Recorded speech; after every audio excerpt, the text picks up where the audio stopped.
बेआईन विदेशी मद चालाण बेले माड़ी बसिला पुलिस। टेम्पू 104 लिटर विदेशी मद सह जणे गिरफ।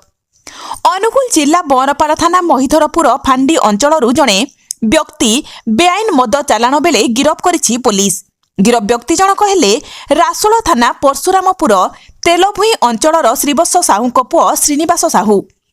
पुलिस सूचना मुताबक एक विशेष सूत्रु खबर पाइथिले एक ओडी 06-3962 नंबर विशिष्ट टेम्पुरे बेआईन भावे विदेशी मद बोझेई करी 7 माइल अंचल अभिमुखे जाउची।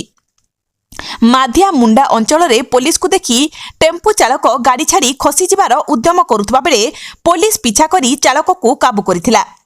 पुलिस काबूरे पड़िबा परे चालक जनक सत ओगालिबा सह बेपार पई नेउथबा मानि जाइथिला। पुलिस जांच समय रे 120टी बियर सह विभिन्न कंपानीर विभिन्न साइजर रम और व्हिस्की बोतल जबत करथिले। अभियुक्त नाम रे मामला रुजु आज पुलिस कोर्ट चालान करिछि।